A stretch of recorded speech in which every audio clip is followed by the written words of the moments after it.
Welcome to Whole Lot of Wolves, Season 2, Episode 19. We're your hosts. I'm Joshua Buckley.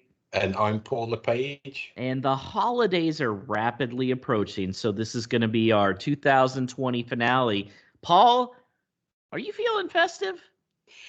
Guess what, Josh? I'm not. So, parents of young Wolves Cubs listening, be warned. This is an E for explicit. Firmly in place this week because I am going full on Grinch, Ebenezer Scrooge, the Wet Bandits on that fat fuck Jonathan Moss. I hope he gets coal in his brown envelope. I think you're wishing you think coal was too much for him after some of the texts we exchanged on the weekend. Yeah, what an absolute shit show. Let's just call it for what it was. It was a dumpster fire. The result, you look at it, 1-0. Not that bad against Man City, but the way it got there, Raul gets 2 yellows in 10 seconds with just a complete brain fart. And then probably one of the worst penalties you will ever see and the worst VAR non-decisions you will ever see. It was a mess. And then Pep going on after the game about how they didn't play like they wanted to win. Oh, sorry, Pep. We didn't go all out against your squad that's 10 times what ours is. Our bad. But I know where you want to start, Paul. And that is the officiating. Well, I'll take a step back. That we can't rule out the fact that what Raul did was absolutely, as you say, brain dead, stupid. You name it. It's not CONCACAF. You can't do that in the EPL. And you talk about players coming out and making apologies and things like that. And oftentimes, if it's after a defeat or it's Hoover giving the goal away, then don't worry about it so much. But after that type of error, that's the time when you come out and say you dropped a bollock and you firmly put your teammates in the mud. And above all else, that 3,000 travelling away support that paid all that money to go to Manchester and watch. It's stuff like that hurts. Let's not forget the fact that was dumb, grade A dumb, and that's what I think apologies should be coming out with. Was the second one a booking? Yeah, don't do anything that even puts you in that type of position. Did he get the ball wailed against him without him being able to do anything? Yeah, but get 10 yards. You have twats like Rodri looking to do that type of shit, so get out of the way. But the previous minute, if that is a yellow card offence, then I'm just flabbergasted. It's just so absolutely ridiculous, not in the context of the game whatsoever. That referee at that point, he'd lost control unnecessarily because he was doing everything right. But to categorise that as the same foul of the two that was given on Traore that led to bookings, completely and utterly fucked it up, because completely different part of the pitch, completely different phase of play. What you were looking at there was a 50-50 tussle in the midfield that happens 90% of the time. And yeah, if a foul's given, a foul's given, but that's the nature of the game in that part of the pitch. To give a booking like that's ridiculous. At most, at absolute most, it was a warning. Had nothing to do with a transitional foul, like the one on Traore, which was the two were rightly given. That had absolutely nothing to do for it. So that he screwed up on. He should have took a pause. He was getting caught up in the game more than anyone else. Should have took a pause, took a breath, had a word with him, said, look, calm it down. That was it. Never a booking in the month of Sundays. And from that point onwards, he was, second half in particular, wave after wave of attack, he was just crying out to give a penalty. Mm-hmm. Absolutely crying out. And again, if that's a penalty, if that's a handball, it's just absolutely ridiculous. If that was one, Kilman's was in the first half. He didn't give a penalty then. He didn't give a foul even towards the end of the second half when Moutinho did exactly the same in a different part of the pitch. Yeah. Nothing given. And he went after him to tell him as well. So, for that to be given in the first place, ridiculous. It wasn't even on an angle to see it clearly. So then, okay, Yeah, let's that wait was for the big VAR. thing, was there was no angle to see it. No, he was yards away from it. Martinho, he was side onto the ball. He was back to the ref, so the ref can't see it from there. Okay, you put that down to an error, went to VAR. As soon as we in the audience started seeing it played back, you thought it was going to be overturned. You thought there was no way in hell that was going to be given. And oh, Mr. Aston Villa in Stockley Park, Andre Mariner, whose son's got season tickets in the Holton, oh, surprise, gives his mate a pass and lets it slide, which is just absolutely staggering. You tell me, Josh, in that situation, playing away from home, tables are turned, were we getting that penalty? Zero chance. Exactly. 0.0 chance. And I thought it Exactly. was interesting. Even the journalists that were there were saying that the Man City fans were turning to them and going, "No, that's not a penalty." Yeah. Like even Man City knew that wasn't a penalty. It's just all the announcers. I don't think I heard a single announcer that said, "Yeah, that was a penalty." They were all like, "No, it wasn't." And like you said, the referee, he had lost control. I think the yellow on Jimenez was trying to regain it, which just made it worse. And yeah, it seemed like he was itching for a penalty because Wolves had clamped down on Man City. They basically said, all right, we're just throwing all 10 guys behind the ball and see if you can get through it. Yeah. I almost would have been okay if they just would have lined everybody up in front of the goal and just sit there for 45 minutes. Honestly. And unfortunately, it overrules just a really good performance by the defense, by Saw in particular. He was really good. Cody had another fantastic game. Kilman, if you take away one just horrible pass that he tried to do to Neves, was in. The one that concerned me a little bit was Saiz. It seemed like Saiz was always, and if you looked at when they were with their shape, he was always like a step or two behind. And I don't know what the deal was, if he was just trying to compensate for going up against Sterling, but everybody else had their shape pretty well protected. But Saiz was always seemed like a little bit out of position. What do you think was going on there?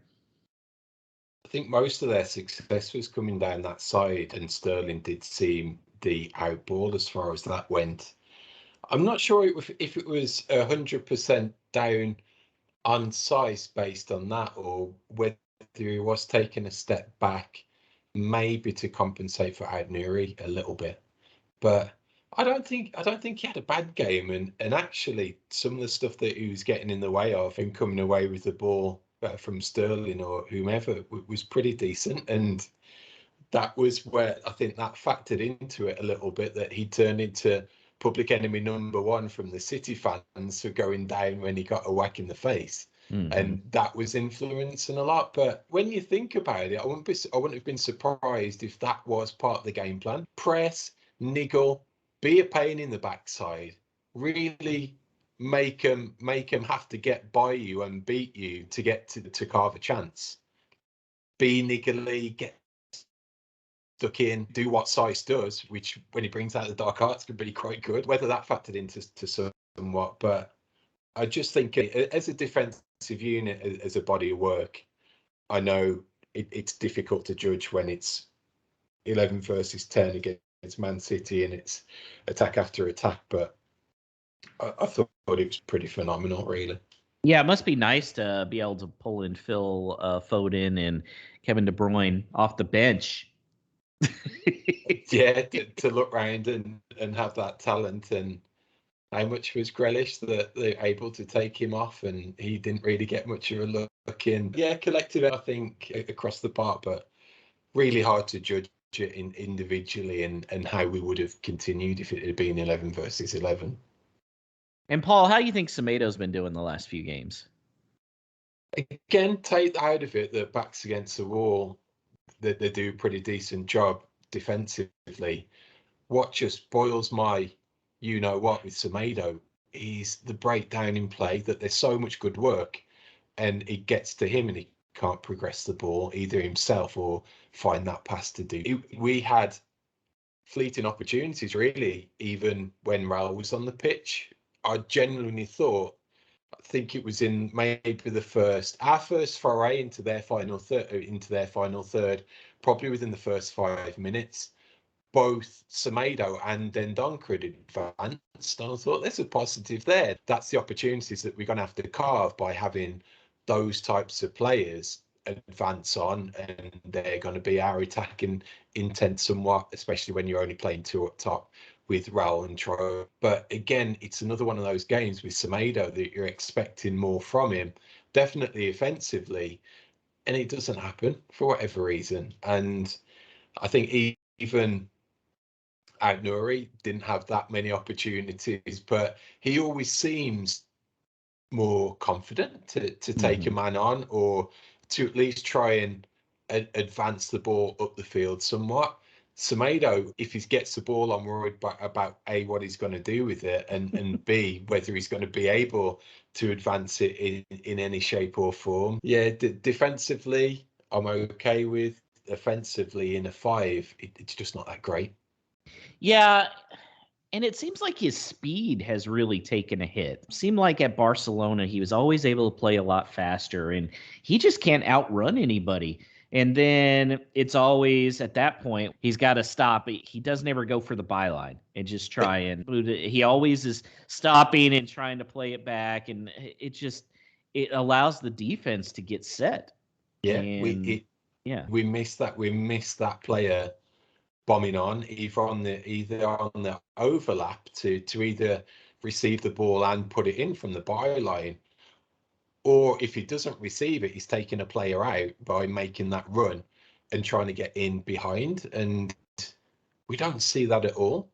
And when you're playing a 5 at the back and you're expecting that attacking intent to come from the wing backs, if it's not there, it's stifling. You can talk. We can go around in circles about 5 at the back, or it needs to play forward to become more offensive. I think regardless, it goes out the window formation wise if you've got the right players doing the right job. And if you are playing that 5 at the back, you can be wholly offensive, but it's down the flanks for those wing backs, and we don't have it to the extent that I think we need to do anything attacking wise, and hence why I haven't scored in how many minutes. What did you think about the shape that they came out in, 3-5-2? Were you okay with that, I was especially okay against with Man it. City? Mm-hmm. Yeah, I was okay with it. And again, we didn't have real time to have it or see it fit, but there were a couple of opportunities where I could see the intention for Mm-hmm. sure, and I could definitely see the intention behind Traore, and he did look a threat, but obviously we didn't have it to play out for the full game to see what would have happened. If we'd had a full complement for the 90 minutes, I'd have been pretty confident that formation would have crafted a chance or two, and we might have stuck one away. Yeah, I'm wondering if we're going to see that formation again next Saturday against Chelsea. Just trying to bring in and hit on a counter and see what happens against some of these big squads. I don't know. Jose Sa had another really strong. You could almost really make an argument behind Kilman and Neves. He's been the third best player for Wolves this year.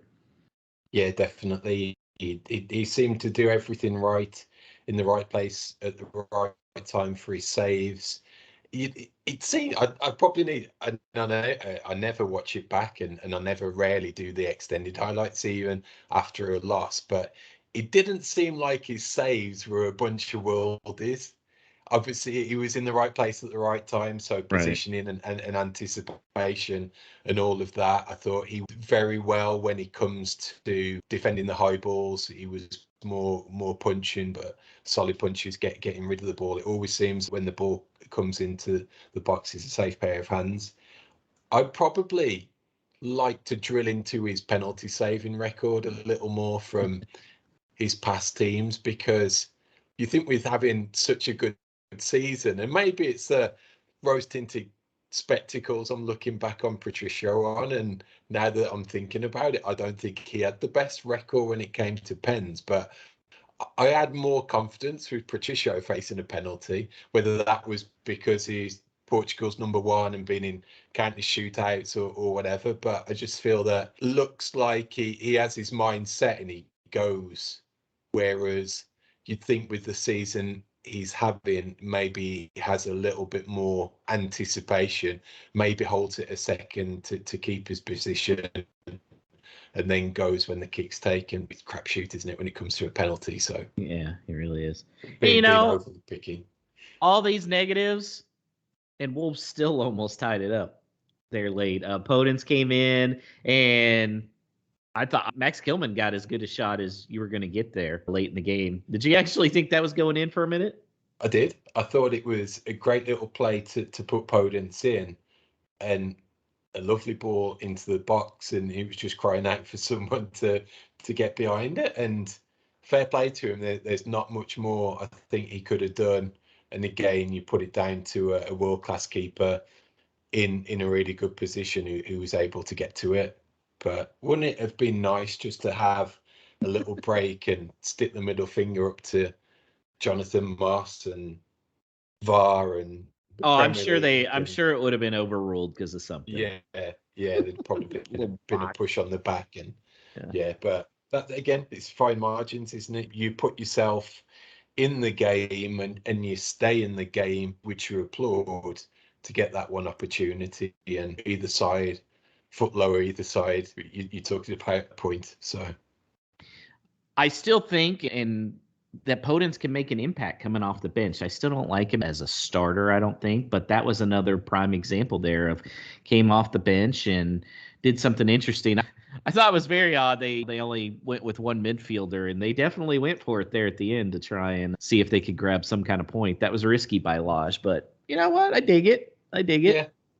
Yeah, I think Podence showed flashes. Even Trincao, it was good to see him have a few minutes in a slightly different role, that he couldn't be out and out. So he was tucked in as more of a midfielder in that formation that you could try and cobble together. I think it made me laugh when the commentators mentioned the formation, and the one single midfielder left was Moutinho at 36 or whatever he is, the oldest player on the pitch, and I can only imagine what he was thinking when he saw Dendoncker going off, going, "Ah, hell." Yeah. Oh man. So the news came out before the game that Pedro Neto is on schedule still to be able to come back in mid-January. Where do you think he's going to fit in the squad? That's a good one. I probably see in that forward left position at the moment, and I think what he offers is an upgrade on Wang in that position, at the same time that he'll offer similar defensively as well, that he puts the effort in it. He's up and down that flank when he does play as that wide player. So that's what I'd be leaning towards. And then I think there's some versatility with Neto, and again, if we ever see that Large is favoured 4-4-2 from Benfica, I could see him doing really well as that wide midfielder in that formation, and even as the second forward. So I think we've got some good flexibility when it comes to Neto. Even shape wise, there's a little bit of me that sees a midfielder in him as well, with the right players around him in a three. So if you had a midfield three of Neves in the centre, Neto advanced on the left a little, and then another right-sided midfielder in a three, I think I could see that working pretty well. But I don't think either Moutinho or maybe Dendoncker, but he's not the real mould of play that I'm looking for as a dynamic midfielder that could fit into that particular formation. But I think there's flexibility with Neto that I think somewhat forgotten, which just adds to his all-round greatness.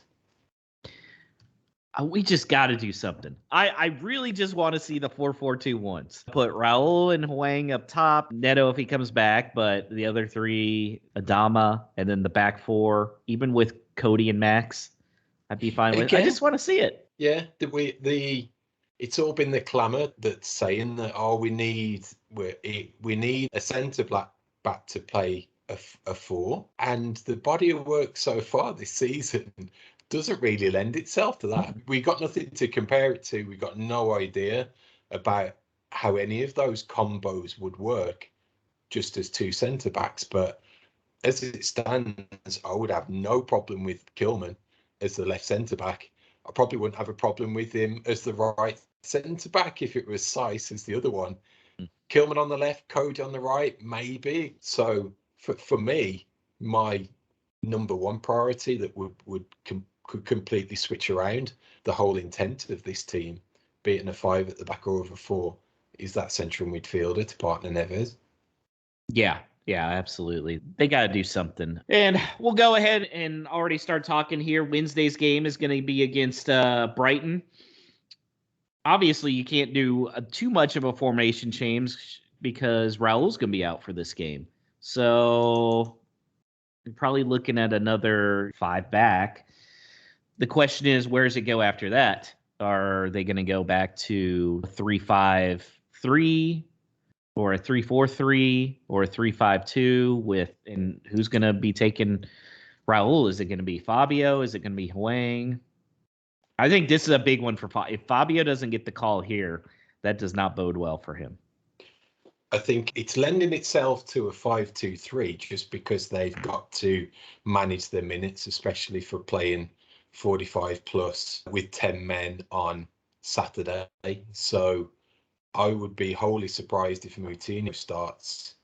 So just to rest him, he'll need the rest. So he's got to come out. I can't see them playing Kundal in that type of game away from home. So that lends itself to a 5-2-3. If we're playing that formation away, even though Podence did pretty well, I'd be reluctant to start him away from home. Yeah. And I think we would need Wang as the left forward just to offer that protection down the flank by working hard and coming back and supporting the defence.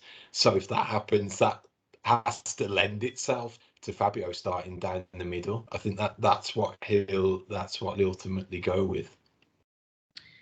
Prediction: if Hwang starts at the number 9 instead of Fabio, I think Fabio's going out on loan in January. I really do. It's a possibility, and it may work in his favour somewhat if he could go to. He's got to get minutes, hasn't he? So if he goes somewhere out the limelight somewhat, I don't think it's not necessarily fair, but I think it would be a big ask for him to go drop down to the Championship. I would rather him go to middle of the road Portuguese team, right, and have him some minutes there, see if he could get some goals where the spotlight's not on him so much from the domestic audience. If he was dropping down a league, they'd be straight away looking for how Fabio's done. How's that 35 million kid done? So if he does go out on loan, hopefully the spotlight comes off him a little and he can get some minutes abroad. And you bring up a good point because he is young. You can't ship him down to Italy because he's not going to know the language. He's not going to know anybody. You need to send him somewhere where there is some kind of Portuguese influence, even if it's just a couple of the players on there. So that really does, narrow it down if you're going to send him out of the EPL. I don't know what his English is like these days. Maybe he could drop down to Championship and do it, but I'm with you.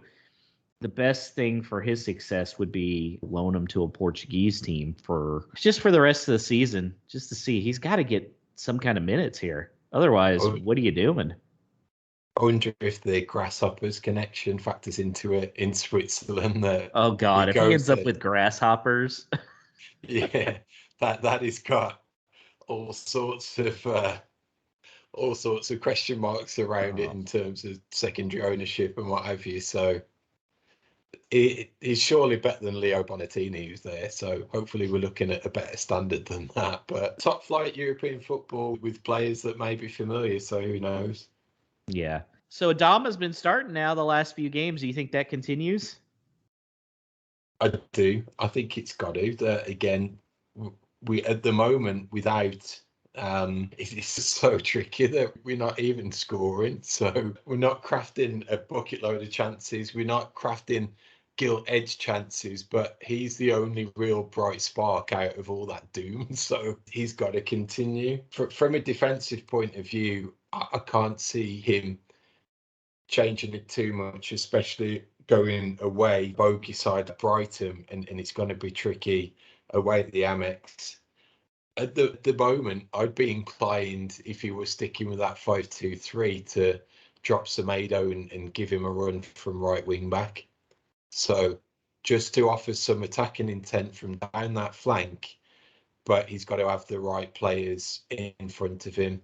That may lead to it being something that's possibly thought about at home, where we can play Trincao. But after his recent performances, particularly away from home, I'd be questioning starting Trincao on the right of that forward three. So Brighton's going to be a little more interesting challenge than obviously Man City or Liverpool, because they're going to be wanting to play defensive some. How in the world are Wolves going to score here?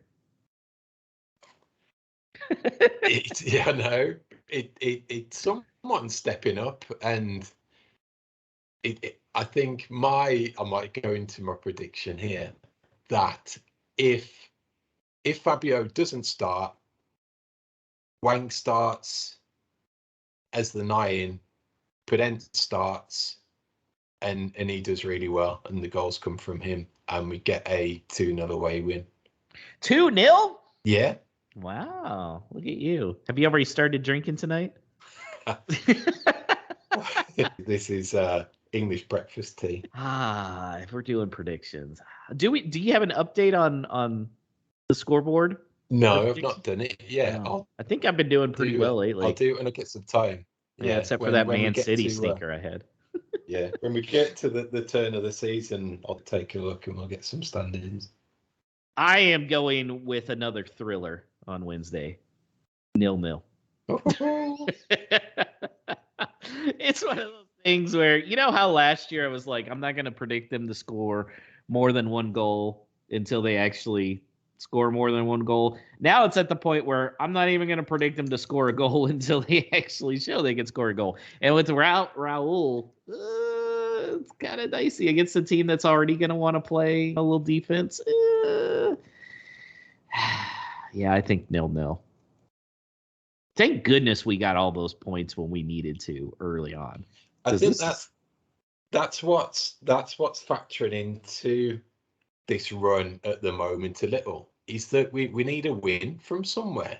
Mm-hmm. And I'm not looking over my shoulder by any stretch of the imagination, but just to stem the tide, put 3 points on the board, and steady the ship somewhat. I think whilst the point on Wednesday would be a good result, the fixtures around us doesn't make it so. And even those ones that are coming up, it would set us up so much better if we do have a win within this run that we can fall back on and look towards. And I think that's why Wednesday night could be what they're looking to do. I hope so. Well, let's look at Chelsea on Sunday. They've been having some defensive struggles recently, have still been playing well, though. How are Wolves going to try and stop that offense? First of all, he's Lukaku. Is he back? I think so, yeah. Because I'm not sure what his injury status was. I didn't see their game yesterday or the highlights, but I'll check the squads. But yeah, he's just public enemy number one when it comes to that mold of striker who can bully the Wolves' defense like no other. So yeah, and then you've got just so many weapons over there on offense. And again, this is another team and a formation that they're going to probably line up and mirror us somewhat. So they're renowned for their three at the back, and I think it's going to be you're just looking across their team, and there's threats and challenges everywhere. And what I want is that type of Mason Mount type midfielder that's a number 10 or floating around. He's not necessarily the central midfielder. He's not necessarily that wide player, but he fits in and around that 10 position and can cause some damage. So yeah, that's what I was That's what I'm fearful of. Lukaku was on the bench yesterday, and he came on just towards the end. So yeah, we're screwed. Oh, It's like Tammy Abraham, not 2.0, Tammy Abraham 3.0, 4.0, and he used to do all sorts of things to us. So I'm just so scared about Lukaku turning up and bullying us. Yeah, I would love to see, just especially if we struggle offensively again on Wednesday against Brighton. They got to switch up the formation somehow. And you know what? You're going against Chelsea. Just screw it. Balls to the wall. Forward in the back. Figure it out from there. I don't care if it's 4-2-3-1, if it's 4-4-2, just 4-2-4, something. I think the only I'm scrambling for some bits of luck and trying to get some, even the remotest amount of confidence going into that game at the moment. The only thing we haven't done yet this season is turn over one of the big boys. So could it be Sunday? Last season, beating them in the equivalent fixture leads me to think not, that they beat us one year, we come back, that do them the next. Is it their turn to turn us over again at Molineux? Possibly. Or could have we turned into somewhat of a bogey side for them? So the only thing that I'm really clinging on is that we haven't had a real scalp of the top 4, top 6 yet this season, and maybe it's a decent-ish time to be playing them to try and come away with a result. So, point of information, the 5-2 Chelsea victory over Wolves was actually the first Houston Wolves meetup that I went to. That's right. My wife and I thought we were never going to be invited back again. It was so bad that our boy Clive Hill left before the end of the game. That was another Tammy Abraham special since he brought him up. What, he scored 2 goals for them and 1 goal for us? Yeah, I think set the other one up, or largely unplayable that day, and that's always been on the lookout for those types of players. So let's just assume Lukaku plays. Let's assume that everybody's available for Wolves. How bad's it going to be? Prediction-wise, my heart is saying that we do pull off a shock and we do turn one of these top teams over, and it's Chelsea, and it'll be a 1-0 win. But I can't. No, let's do that. I will. I've been negative. I've used bad language. Let's just have a little bit of positivity going into this festive season, and I'm going to go with a crazy 1-0 win. I'm going 1-0 as well, but it's going to be some bullshit referee or VAR call that screws Wolves, or somebody comes off the bench and screws it up. Trincao comes in, gives up a turnover. Yeah, I'm going to go 1-0 Chelsea. As I said again, till Wolves actually score, I don't think I'm going to predict them to score any goals. Talking about that game, we've got one supporter club shout out to do, as the Dallas Fort Worth crew are getting together early for the game on Sunday, and they are going to be meeting in the new venue, which is the Londoner in Addison. So if you're listening and you've not been in touch with the Dallas guys, you can get in touch with us. We'll relay message and get you connected and put you together if you're interested in going and watching the game with those guys. And Paul, how can they get in touch with us again? So across the social medias, on Twitter or on Facebook, or by email to hello@wholelotofwolves.com.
So let's get to no stupid questions. What do we got? Got just one this week. And listeners, if you remember No Stupid Question, it is the part of the show where you can get in touch and ask us anything you want about the Wolves, be it our history, past games, past players, current players, match day experience, traveling over from the US to the UK, you name it, get in touch and ask away. One listener who's done this week is P.E. Andre on Twitter, and he asks, what do you think of the possibilities to finish in a position leading to any of the European competitions this season? Not good. Yeah. This is really turning out to be a year where it's like the top 6 and everybody else. This year, it's the top 6 and West Ham. And I know Leicester's, they just finally passed us. Hey, Wolves are still in ninth. After all that's been going on, they're still in ninth. But a big part of that is because the big 6 are just whooping up on everybody.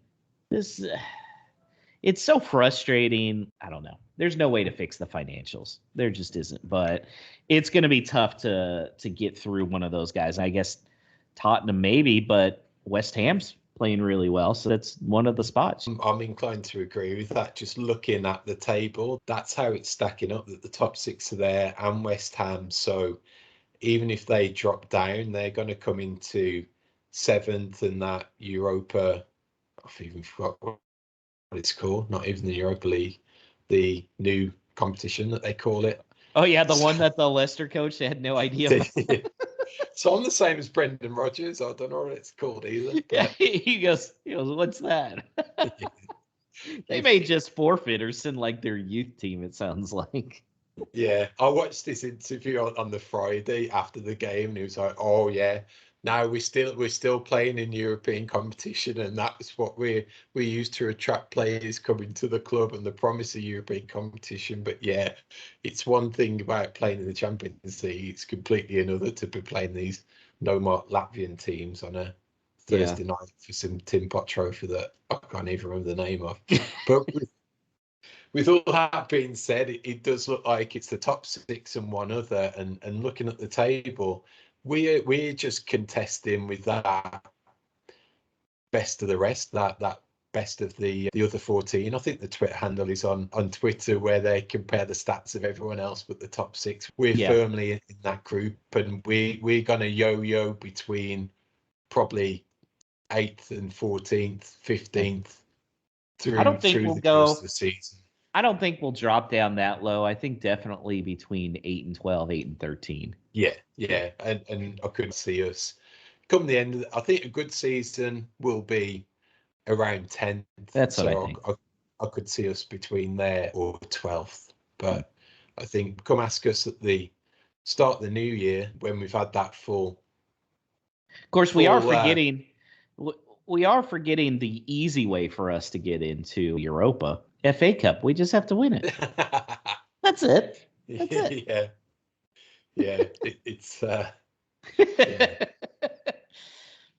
wouldn't that be awesome? After Nuno was basically last year like threw away the cup like it was nothing if Lodge goes balls to the wall on them. Which is true, but if you saw the recent draw for the 3rd round, and we've got Sheffield United at home in round 3. That's just the type of banana skin that's always tripped us up in the past. It's going to be a team that's going to come and thinking they could do something, and the chances are they might. It's not like it's another Premier League opponent, or it's one of the teams from the lower leagues that'll treat it as their cup final and a trip to a Premier League team. This is the type that's going to be a really tough game, and I can see it struggling. How mad would everybody be if Gibbs White scores in that game? They won't let him play, so it'll be factored into his loan that. Oh, okay, interesting. He won't be able to play if he's still there. So yeah, if we haven't pulled him by then. Yeah, how many people will be pissed off if he comes back and starts and scores? That's what we could be asking. And I think they'll be pissed off because they'll think that's our only midfield signing of the window. Yeah. I don't know. Gibbs White, thanks for scoring. But I still could see Sheffield just ponying up the money this January window to try and make that a permanent. It does seem quite logical. I think from their point of view, they'll be wanting to strike while the iron's hot in terms of his form and his value, because if he does keep it up, then there's a really good chance that's going to increase even more. So I'm just taking a peek at the tables to see where they are actually. So I think that they're like mid-table. yeah, they're mid-table. So it's going to be a couple of factors into that. One is, will they have the money, which they're gonna have parachute payments for this season and next, and maybe one more after that. So I don't think the value they could get him for now is totally out of their reach. Mm-hmm. My only issue would be, would he himself think it's a little step down that he's gone to that club and done really well? May he be looking at a team like a Bournemouth that is challenging generally for going back up automatic? Could he see himself there and perhaps not be keen on that Sheffield United move if he thinks that he's going to be in and around the Premier League squad next season? Is it either going to be us or someone else? I think he'd want that type of move if it was going to happen on a permanent. Yeah, but Bournemouth doesn't have Sean Bean as their super fan, so the Blades have that going for them. Yeah, I suppose that's about it.